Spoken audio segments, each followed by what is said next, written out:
again, Nolan, to his credit, really saved the franchise for what he did with tying it to realism, but I do miss that whimsy.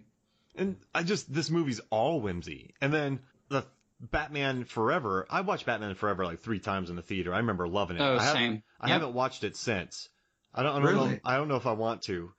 But I remember loving that. But that took all right. So the first one was kind of noirish with the gangster aesthetic. Top of the world, ma. Then you have this one, which, we say German expressionistic, which is, you look at what the Cabinet of Dr. Caligari. Yeah. Then you have Nosferatu. You have those kind of movies which just sort of really just jagged looks, set design dark is shadows. everything. Yeah, set design, very gothic. Yeah. So you have, and Max Schreck. Yeah, I was going to say that. If that's for the listeners out there who don't know, I'm pushing my glasses frame up right now. And then the third Max one Schreck goes what? To just Bonkers Town?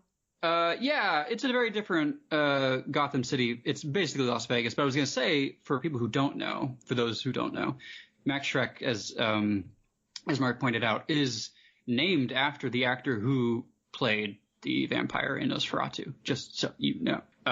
So it really does double down on that German expressionism. But yeah, to your point about Gotham in Forever, which I do think you should revisit. I don't think it's nearly as bad as people make it out to be. It's a fun movie. It is not Batman or Robin. But to that point, it's just, I don't know. It breaks away from the Elfman stuff. It breaks away from all the sort of established architecture, and I just it's got the deco thing, but it's just neon, right? Everything's fucking neon, and they fight a gang of people in glow paint and whatever. That's another podcast for another day. The neon industry was booming for those 2 movies. Yeah, kind of. I hope that no new businesses started because of those 2 movies, because there was never a movie that used more neon than Batman and Robin. Yeah. Well, I don't know. I feel like Batman Forever did use maybe a little bit more. I'm trying to remember the Batman and Robin I don't watch a whole lot of, and I just have a hard time sitting through because it's more of a straight comedy. And I think that's sort of what Joel Schumacher had been angling for. He just sort of took that homosexual subtext, ran with that, and just made it sort of like, okay, well, this is the 4th movie. What else is there to do except sort of poke fun at ourselves? But I would not revisit that one. But definitely check out Batman Forever. So I guess we should go back to Batman Returns. Yeah, that's probably that's why I'm here. No, you know what I love about Batman Returns is nothing about it is subtle.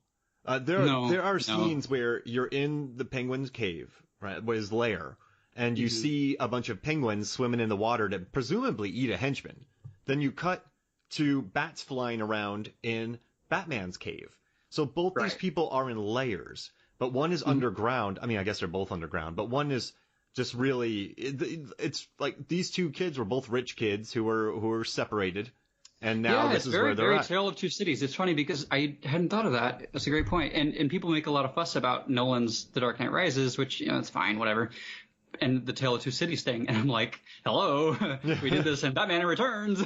Literally. And it's not subtle at all. I mean, they punch you right in the gut with. Yeah. And I also just like that there's no frills about, there's no pretense, I don't think, with the Bruce Wayne character, right? The first time we see him, is, of course, there's clowns wreaking havoc. What is he doing, Mark? He's waiting. He's brooding. He's fucking sitting there with his, knuckles and holding his, head up, and here comes the signal. And he's like, yeah, I was waiting for this shit. Yeah. He doesn't know what else to do. How cool is that scene, too? It's just everything kicks in. The music swells, and it's like, okay, we're fucking ready. Here he comes. He's back. And I love that he has to go fight a weaponized band of clowns. He does, and he brings guns to the gun show. He does kill. And I know that's a big point of contention for a lot of people. And, I was young at the time. I didn't really give a shit about, the ethos, the ethics, of Batman. But, yeah, he gets he sets somebody on fire.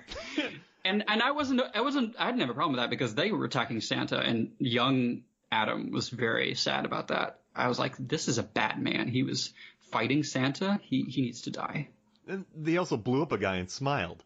Yeah, and that's been memeified to hell, and I appreciate that for its humor. And we don't really see it on screen, so it's like, oh, maybe he survived. But it's still a sort of amusing moment where you're like, oh yeah, Michael Keaton's not exactly tall, but this boy is, and he can still take him out. So I don't mind that so much. I think we're already accepting of a world that, takes in Penguin monster men, and I think Batman killing is just so far down the list of things to worry about at this point. I mean, these people are murderers. I was gonna call it the ice cream. The Ice Queen gets murdered. They're shooting at people. I mean, Princess, yeah. Later on, they blow up the thing when the Penguin makes his entrance. He kills people there. These guys are out to murder people. They're shooting guns. So it's justified force. I think some people could argue, and even the Ben Affleck stuff is similar. But I don't take an issue with that so much. There are these superhero movies where the villain's like, I know where you live. I can break out of every jail. I have so many contacts. Nobody you love or like will ever live, and I will be there to make sure that you die. Everybody that you love will burn, and I will murder you. I'd be like, oops, and just drop them. I know take care of that. I mean, I'm not a mass crusader with billions of dollars, but if someone's like, hey, man, I'm going to get out of jail, and I'm going to come kill you, and I'm going to kill all your friends. I'd be like, hey, your shoe's untied. And then they'd fall, because I'm holding them by the foot. I mean, I don't know if Batman's considered that, but that's it's a pretty effective way to take out your enemies, I suppose. What, just drop them? Yeah. I mean, because he lets them live in Dark Knight. He does. And he has issues with Catwoman taking out Bane in the next movie, but he's very conveniently forgiving.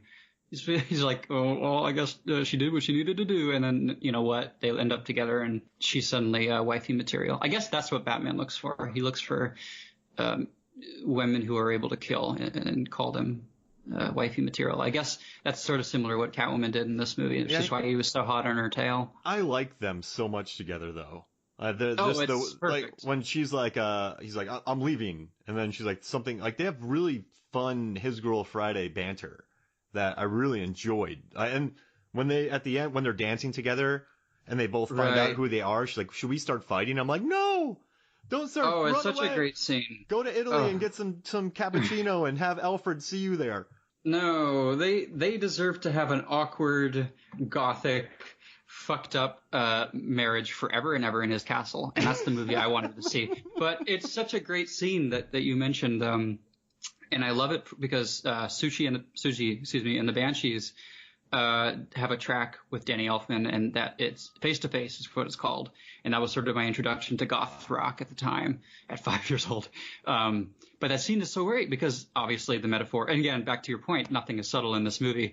Everybody's wearing masks. Who's not wearing masks? They aren't, because the mask is their real normal selves. And when they put their real costumes on, that's their real self. So I always really like that bit before it's sort of ambushed metaphorically and literally by Penguin. And Batman is annoyed with the Penguin because Penguin is outwardly a monster and he can't be. Yeah, he mentions that when he's like choking him out, right? He's just a genuine freak and he has to wear a mask. I think that's true. All right, so going back to this opening attack, I just want to. There's a couple of things I want to kind of talk to you about. There are dirt bike clowns. Yeah, those were scary as a kid, for me at least. And then there's stilts, and there's a guy on a unicycle. These are horribly. All of those fuckers were really scary. These are horribly impractical weapons for a gang. Well, the stilts are impractical. What do you mean by the dirt biker guys? Because that's kind of. I mean, it seemed like they were handling the snow okay. Yeah, but. Okay, but have to your you point, ever seen put them in a box and have them blow up out of the box? That's a little impractical. I'll give you that. Have you ever seen a motorcycle henchman win anything in movies? You don't really see I don't know. I'm thinking of Raising Arizona, and that's not a good example. Well, I did in Mile 22, the very forgettable movie that should have made Iko Uwais a star because he's amazing. Watch The Night Comes for Us because it's the best action movie of 2018. I love that. Yes, The Night Comes for Us. Mm-hmm. Oh, hands down the best action film of 2018. But agreed. There's a successful motorcycle henchman in Mile 22, and it wrecked my theory because I'd never seen successful henchmen on dirt bikes. But I don't know. I kind of love this attack. I mean, it sets it up. It reminded me of the troll attack from Ernest Scared Stupid, which is very weird. I really, they're like the same thing. But I kind of love that Batman comes out of nowhere. Oh, and I gotta stop. Before this attack happens, Christopher Walken says the word baubles. Bubbles. Bubbles. I can give you more than... I sound like Dracula. I can give you more than bubbles. It's kind of impossible to, mention Chris Walken in the same breath, not to a, guys, fellas, it's me, Max Schreck. Yeah. I gotta have expensive more bubbles, right?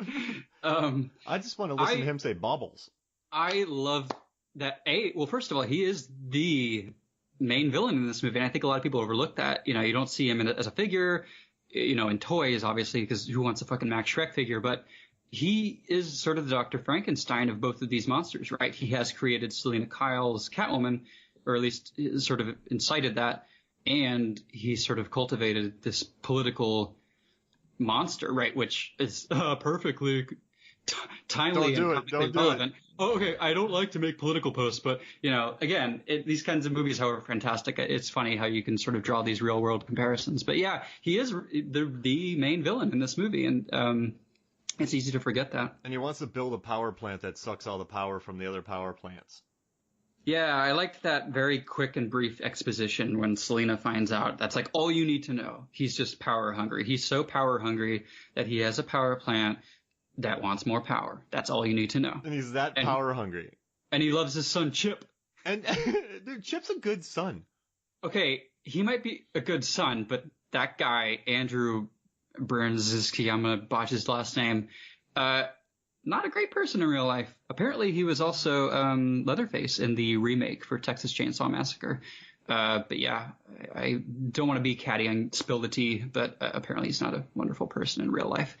Oh, no. I think he was in Mortal Kombat, too, as one of the bro ninjas.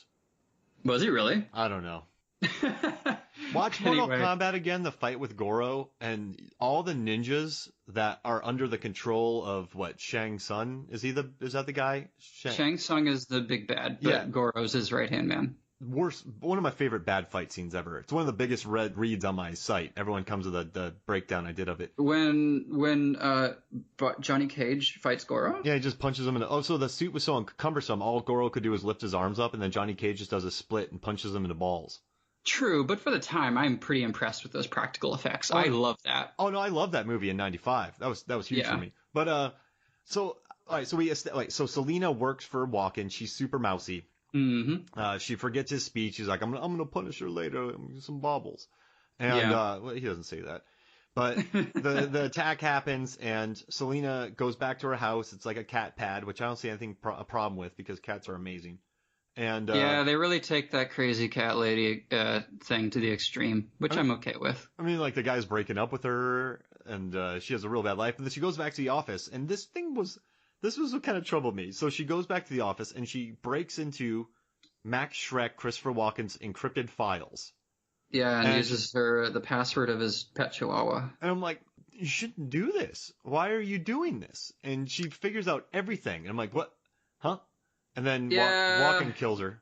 Yeah, and I mean, we obviously needed a reason for him to act, and I think just being really good at her job was, I guess, probably the path of least resistance. So I didn't mind it, but boy, that transformation scene that comes right after, I mean, talk about a highlight. You got the best, probably, character motif by Danny Elfman created for that scene, and just seeing her unravel. I mean, if there was anybody still waiting for, like, Annette Bening to prove herself as a Catwoman character, like that was far in the back of their minds by the time that scene rolled, because she just owns it. And it's very unlike, the Catwoman of the comics, who is, more or less a cat burglar. But I think this is a liberty that Burton took, or excuse me, the screenwriters that they took, that was well earned and paid off immensely. She has 9 lives in this movie. Yeah, she does. Literally, like legit 9 lives. Yeah. Now, what was I going to say? So during this year, Marissa Tomei won the Oscar for My Cousin Vinny, and I loved her in that movie. I haven't watched it in 20 years, but I remember when I watched it, I'm like, man, she's amazing. So I can get why she won the Oscar. But right. I think Michelle Pfeiffer's performance after watching it again is Oscar worthy. Yeah, and I think in a post like Heath Ledger winning an Oscar type of environment, that would have absolutely been like nominated at least. I don't know if she would have won, but that that sort of legitimacy, right, wasn't